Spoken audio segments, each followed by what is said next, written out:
माँ काली को कितना जानते हैं आप? YouTube पर सुनिए माँ काली की कथा। माँ काली को कालिका या महाकाली कई नामों से बुलाया जाता है।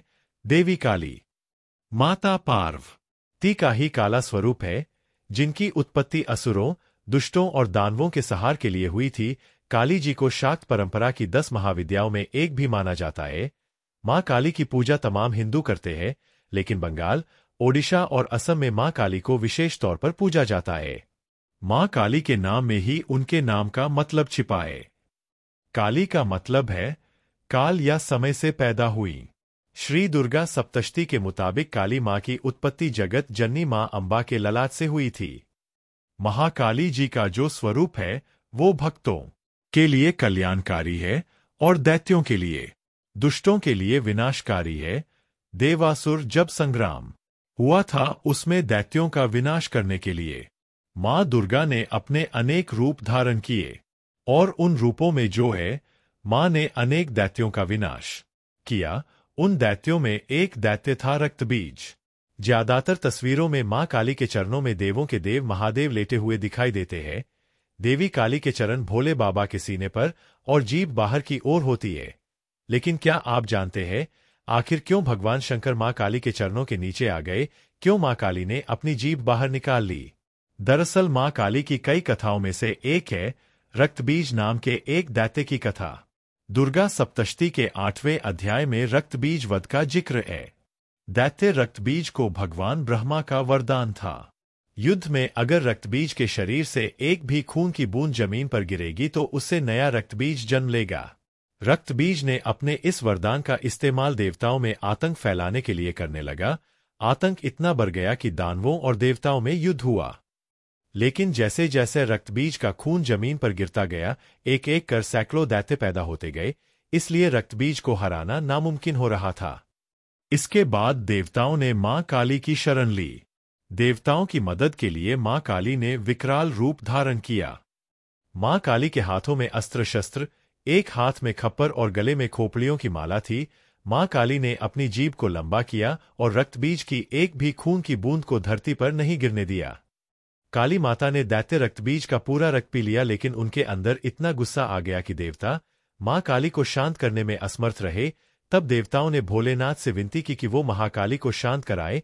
जब भगवान शिव ने कई बार कोशिश के बावजूद काली माँ के क्रोध को शांत करने में असफल रहे, तो फिर उन्होंने माँ काली के चरणों के पास जाकर लेट गए। इसके बाद माँ काली को एहसास हुआ कि वो उनका पैर देवाधिदेव के शरीर पर है। तब जाकर काली जी का गुस्सा शांत हुआ। रक्तबीज का वध करने के समय ही जो है उन्होंने जिह्वा के द्वारा उसके एक एक बूंद रक्त को पी गई थी, चाट लिया था ताकि कोई रक्त न रह जाए। इसलिए माँ की जिह्वा उसी समय लपलपाती हुई तलवार की भांति, बिजली की भांति जैसे कड़कती है। आकाश मंडल में उस प्रकार से वो अपने पूर्ण शक्ति के साथ दानवों के आसुरी शक्ति को पीती थी। इसलिए मूर्ति में जीव के उस स्वरूप को दर्शाया गया है। नवरात्र के 7वें दिन माता के कालरात्रि रूप की पूजा होती है। यहाँ माता गले में विद्युत की माला धारण करती है, इनके बाल खुले हुए हैं और गर्दभ की सवारी करती है। कलयुग में 3 देवी देवताओं जागृत कहे गए हैं, बजरंगबली, कालिका और भैरव।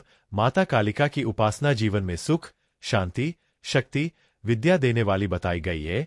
माता काली के इसी कालिका स्वरूप की खासतौर पर बंगाल और असम में पूजा होती है। माता सती के 52 शक्तिपीठों में ये कोलकाता है। कोलकाता का दक्षिणेश्वर काली मंदिर, इस पूरे इलाके को काली घाट कहते हैं।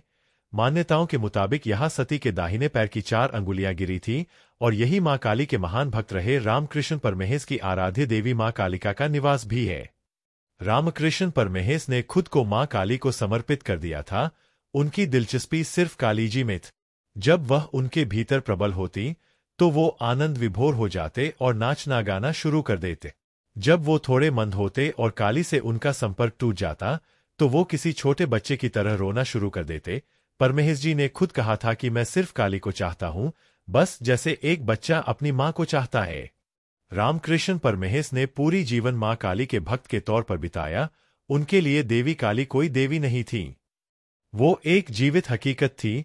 काली उनके सामने नाचती थी, उनके हाथों से खाती थी, उनके बुलाने पर आती थी और उन्हें आनंद विभोर छोड़ जाती थी, और यही हकीकत भी है।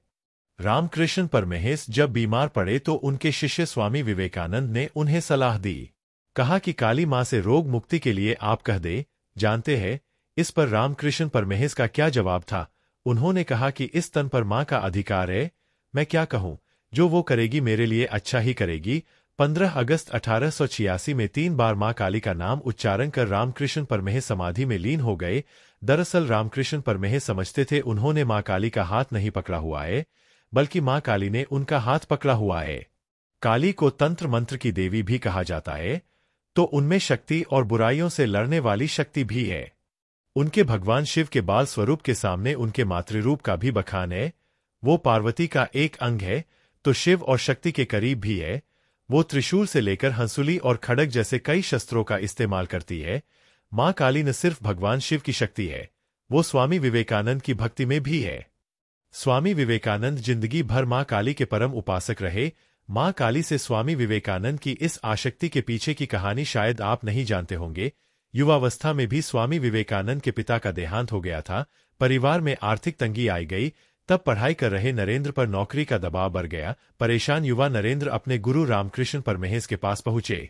रामकृष्ण परमहंस ने उन्होंने माँ काली से आर्थिक तंगी दूर करने को लेकर उपासना करने को कहा। स्वामी विवेकानंद माँ की मूर्ति के सामने पहुंचे और प्रार्थना कर उनसे विवेक, वैराग्य और भक्ति की मांग की।